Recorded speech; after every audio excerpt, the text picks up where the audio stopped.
Hello दोस्तों, career hub YouTube channel में आपका स्वागत है। आज की क्लास में हमें खिलजी राजवंश के बारे में पढ़ना है। इससे पहले वाली क्लास में हमने गुलाम वंश या मामलुक राजवंश को पढ़ लिया था और इसके साथ ही साथ हमने समझा था कि दिल्ली राजवंश या दिल्ली सल्तनत के अंदर 5 राजवंशों ने शासन किया है। ये 5 राजवंश या 5 फैमिलीज कौन कौन सी थी? तो पहली थी गुलाम वंश, इसे ही मामलुक राजवंश कहा जाता है। ये बात आपसे पूछी जा चुकी है एक बार, तो आपको याद रखना है गुलाम वंश और मामलुक राजवंश एक ही है। फिर इसके बाद खिलजी राजवंश, फिर इसके बाद तुगलक, इसके बाद सैयद और इसके बाद अंत में दिल्ली सल्तनत के अंतर्गत आते हैं लोधी।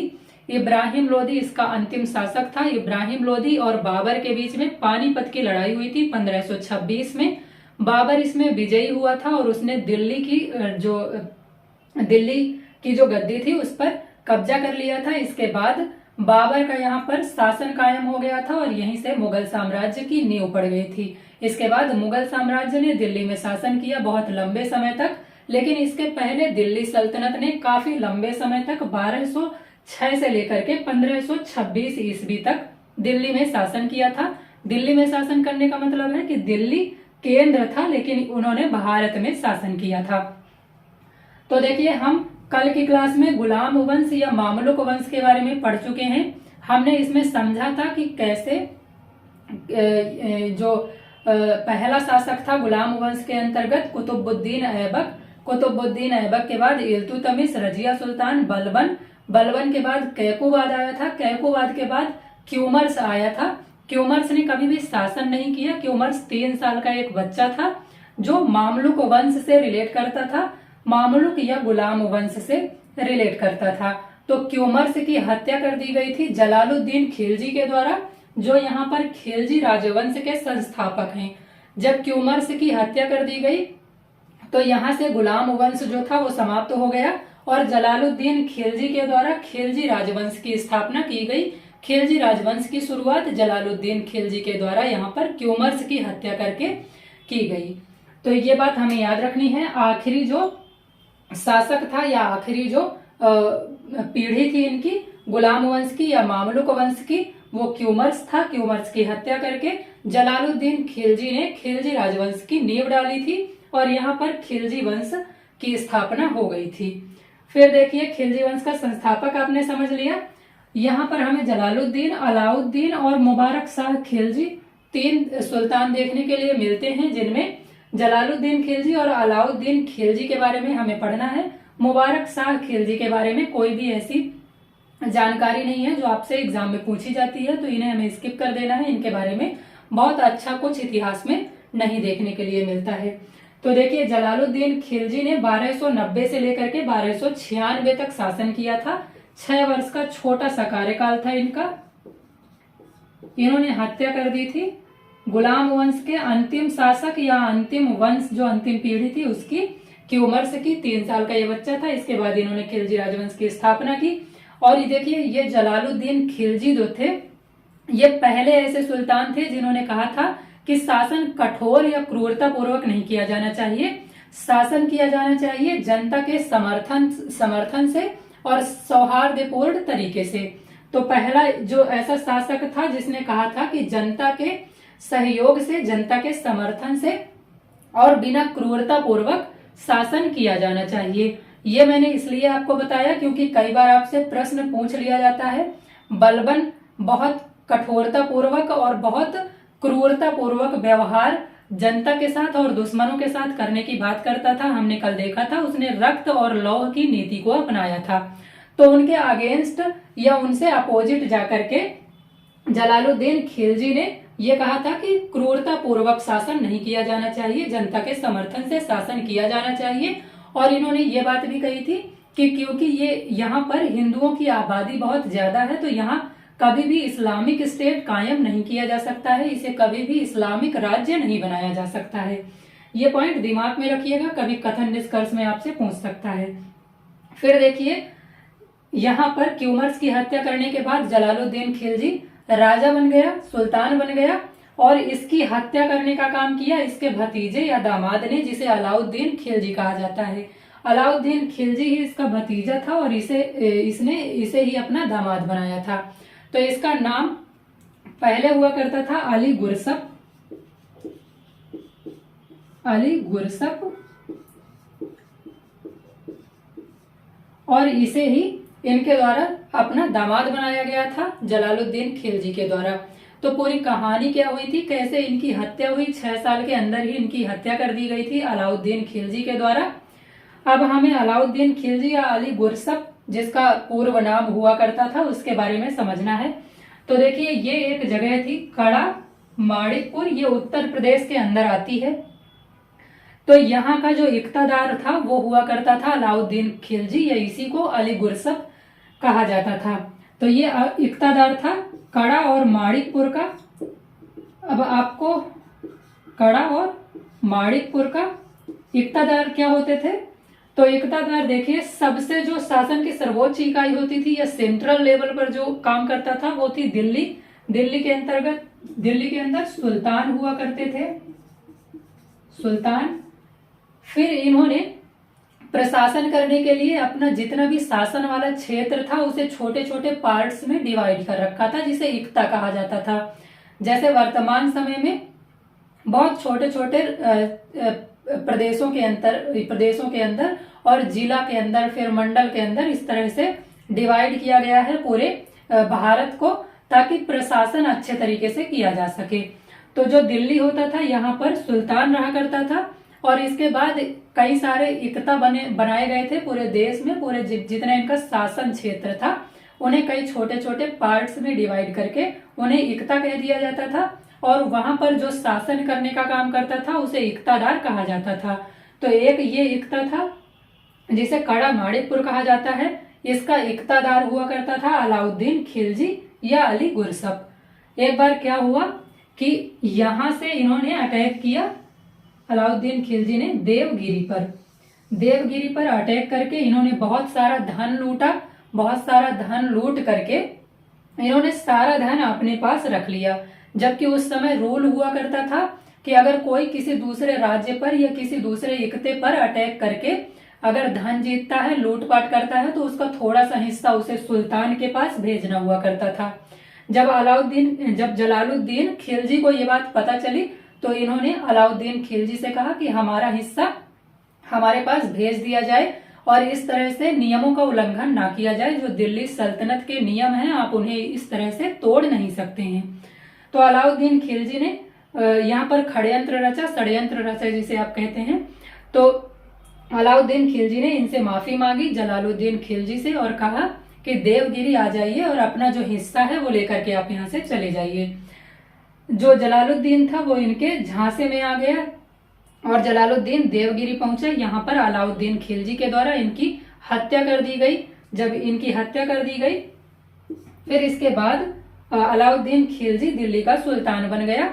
दूसरा प्रमुख शासक जो खिलजी वंश का था वो ये था अलाउद्दीन खिलजी।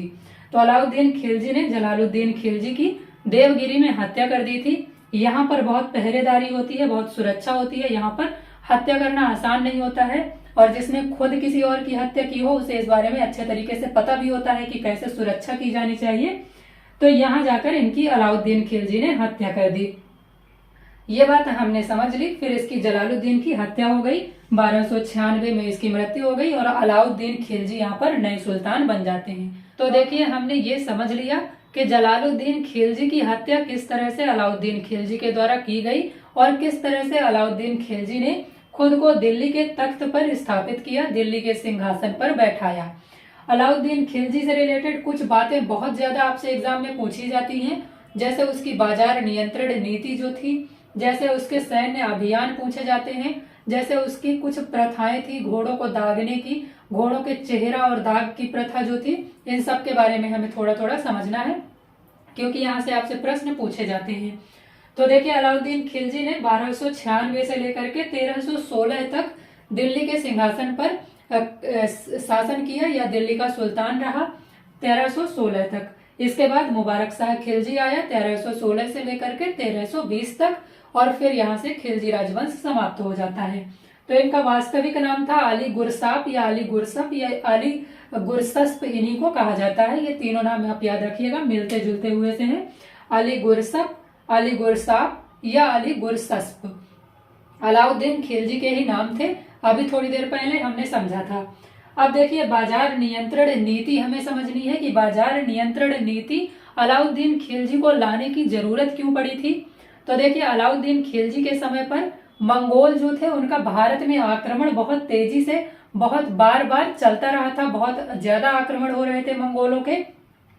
इस वजह से अलाउद्दीन खिलजी को एक बड़ी सेना बहुत लंबे समय तक रखनी पड़ी थी। इसके लिए उसने बहुत बड़ी सेना रखी थी, बहुत बड़े सैन्य विभाग की स्थापना की थी।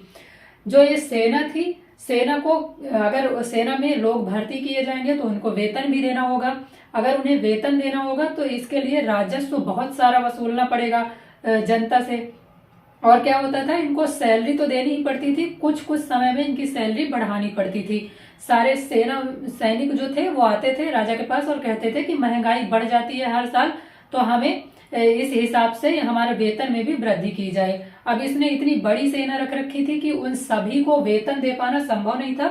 तो इसने क्या किया, इसने बाजार नियंत्रण नीति को लागू किया।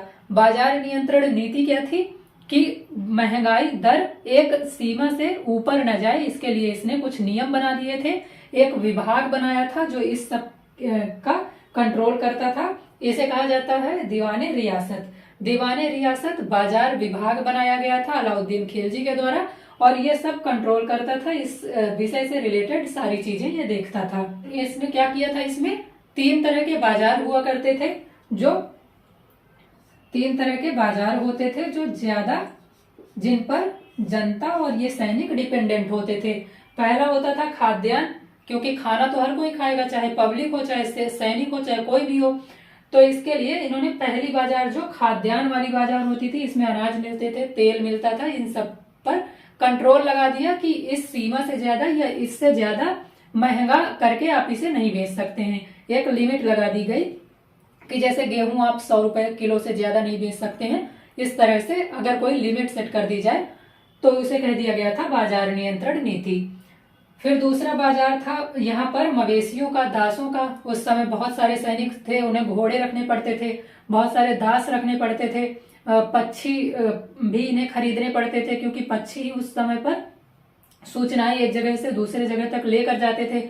उस समय मोबाइल फोन, वीडियो कॉल ये सब नहीं होता था, तो इसलिए इन्हें पक्षी रखने पड़ते थे, घोड़े रखने पड़ते थे। तो इनके दाम भी फिक्स कर दिए गए कि इससे ज्यादा इनके दाम नहीं बढ़ाए जा सकते। फिर यहाँ पर तीसरा बाजार था कपड़ों का बाजार। ये मूलभूत आवश्यकताएं होती हैं, कपड़ा, रोटी, मकान, तो इन सब से रिलेटेड नियम बना दिए गए कि यहाँ पर इस एक फिक्स रेट से ज्यादा रेट पर कोई भी चीज नहीं बेची जाएगी। इसे ही बाजार नियंत्रण नीति कहा गया। यानी बाजार पर अलाउद्दीन खिलजी ने नियंत्रण स्थापित करने के लिए एक नीति बनाई और इसके लिए एक विभाग की स्थापना की गई जिसे दीवाने रियासत कहा जाता है। फिर इसने सैन्य अभियान चलाए थे अपने साम्राज्य को बढ़ाने के लिए, अपने क्षेत्र को विस्तृत करने के लिए। तो कौन कौन से सैन्य अभियान इसने चलाए थे? पहला देखिए, इसने 1298 में गुजरात में एक सैन्य अभियान किया था। यहाँ पर देखिए गुजरात है, गुजरात में 1298 में इन्होंने अपना पहला सैन्य अभियान चलाया था। इसके पहले देवगिरी पर इन्होंने लूटपाट की थी, लेकिन अगर सैन्य अभियान एज अ सुल्तान इन्होंने पहला कौन सा चलाया था तो गुजरात में 1298 में किया था। इसी में इसमें इनका सामना हुआ था जो बघेल राजवंश या बघेला राजवंश आपने सुना होगा, गुजरात में था। उसके राजा थे कर्णदेव, उनके साथ इनका सामना हुआ था। इसके सेनापति ने कर्णदेव को हरा दिया था और यहीं पर इन्हें मलिक काफूर नाम का जो दास था इनका वो मिला था। इसे ही 1000 दिनारी कहा जाता है। आपसे कई बार प्रश्न पूछा जा चुका है, 1000 दिनारी किसे कहा जाता है? तो मलिक काफूर था। मलिक काफूर को 1000 दिनारी कहा जाता है क्योंकि जो अलाउद्दीन खिलजी का सेनापति था जिसने यहाँ पर इस अभियान को लीड किया था, उसने 1000 दिनार दे करके या 1000 रुपए, उस समय दिनार मुद्रा का नाम हुआ करता था, तो 1000 दिनार दे करके उसने मलिक काफूर को खरीदा था, इसलिए इसे 1000 दिनारी कहा जाता है। फिर देखिए दूसरा जो सैन्य अभियान अलाउद्दीन खिलजी के द्वारा चलाया गया वो रणथंभौर का था। रणथंभौर में 1301 में यहाँ पर भी लिखा हुआ है 1301 में दूसरा जो सैन्य अभियान था अलाउद्दीन खिलजी के द्वारा चलाया गया था। अब यहाँ के जो शासक थे उनका नाम था हमीर देव। हमीर देव के ऊपर इन्होंने आक्रमण किया और जब ये स्थिति बन गई कि अब हमीर देव पराजित हो जाएंगे तो उन्होंने सूचना भिजवाई। इनकी जो रानी थी रंगा देवी और यहाँ की और बहुत सारी स्त्रियों ने एक साथ जौहर कर लिया। तो ये पहली ऐसी घटना थी जौहर की जो यहाँ पर देखने के लिए मिली थी। आपने देखा होगा अलाउद्दीन खिलजी पर जो मूवी बनी है पद्मावत, उसमें अभी कुछ दिन पहले ही रिलीज हुई थी मूवी दीपिका पादुकोण की। तो दीपिका पादुकोण पद्मावती उसमें बनी हुई थी और पद्मावती ने जौहर किया था।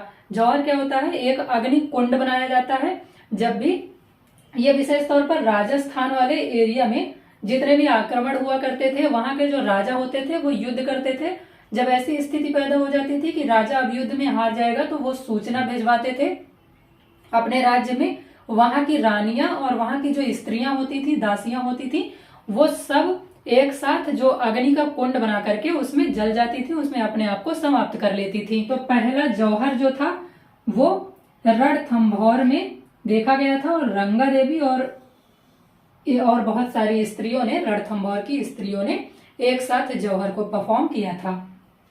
ये बात कहाँ से पता चलती है? तो जो अमीर खुसरो थे, ये अमीर खुसरो भी रणथंभौर का जब अभियान चलाया गया था अलाउद्दीन खिलजी के द्वारा तो ये भी इनके साथ ही रणथंभौर में उपस्थित थे।